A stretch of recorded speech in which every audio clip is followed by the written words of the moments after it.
semuanya, perkenalkan nama aku Maya Malinda dengan NIM C2401241059. Pada kesempatan kali ini aku mau mempresentasikan atau memberitahu tentang praktikum biologi perikanan pada hari ini. Jadi untuk topik praktikum biologi perikanan kelima adalah yaitu analisis makanan ikan. Apa sih makanan itu? Pertama-tama, makanan merupakan faktor utama yang menunjang pertumbuhan ikan. Makanan ikan bisa berupa organisme, bahan, maupun zat dari perairan. Kebiasaan makan ikan berbeda-beda. Ada yang aktif makan sepanjang hari dan ada juga yang hanya di waktu tertentu atau yang biasanya disebut dengan feeding periodicity. Berdasarkan jenis makanan, ikan dibagi menjadi 3 bagian, yaitu pertama ada herbivora yang memakan tumbuh-tumbuhan, terus karnivora yang memakan daging-daging atau hewan-hewan lainnya. Lalu yang ketiga yaitu ada omnivora. Omnivora sendiri itu adalah pemakan segala. Tujuan menganalisis makanan ikan itu adalah untuk mengetahui jenis, jumlah, serta kebiasaan makan ikan, sekaligus memahami posisi ikan dalam rantai makanan. Lalu apa sih tujuan praktikum yang saya lakukan atau yang kita lakukan pada hari ini? Tujuan praktikum untuk hari ini yaitu yang pertama, untuk mengetahui jenis organisme yang menjadi makanan ikan sendiri. Yaitu kayak misalnya ikan itu makan bentos, nekton, plankton, atau detritus. Lalu yang kedua yaitu mengetahui waktu aktif makan ikan. Dan yang ketiga, melihat proporsi dan kecenderungan makanan yang dikonsumsi pada ikan itu sendiri.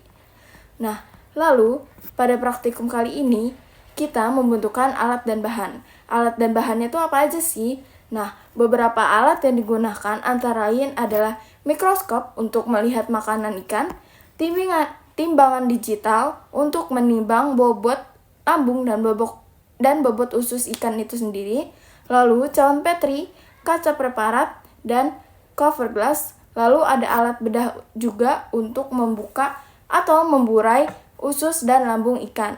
Lalu kita menggunakan alkohol 96% sebagai pengawet serta ikan segar sebagai spesimen. Lalu kita juga membutuhkan aquades untuk membantu pemburaian pada lambung dan usus ikan itu sendiri. Prosedur kerjanya yaitu yang pertama, usus ikan dibersihkan, dikeringkan, kemudian isinya dikerik dan diencerkan menggunakan aquades. Lalu satu tetes isi usus diamati di bawah mikroskop dengan minimal 3 kali pengulangan dan TP3. Lalu organisme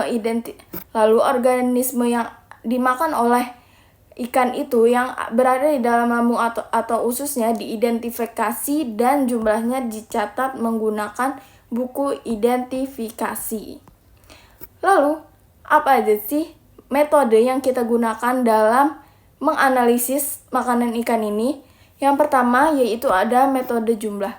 Metode jumlah itu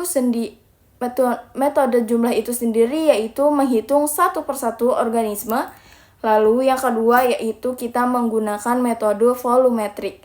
Kita mengukur volume tiap jenis makanan yang ada dalam tubuh dan yang ada di dalam organ-organ lambung usus ikan itu sendiri.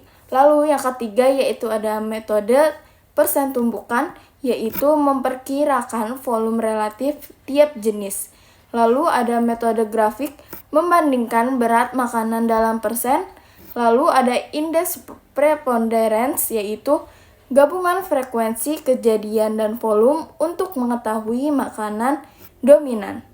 Selain itu juga dianalisis juga luas lerung makanan. Selain dianalisis luas relung makanan, kita juga menganalisis tumbang tindih relung antar spesies serta panjang usus relatif atau yang biasa disebut PUR. Untuk menentukan tipe ikan yaitu ada 3, yaitu yang pertama PUR kurang dari 1 itu disebutnya karnivora. Lalu yang kedua PUR 1-3 yaitu disebutnya omnivora. Lalu yang terakhir PUR lebih dari 3 itu disebutnya herbivora. Pada kesimpulannya, analisis makanan ikan terpenting untuk memahami kebiasaan makan, posisi ekologis, serta strategis adaptasi ikan dalam suatu perairan. Hasil ini juga bermanfaat untuk pengelolaan sumber daya perikanan dan budidaya ikan bernilai ekonomis. Sekian video saya pada kali ini. Terima kasih.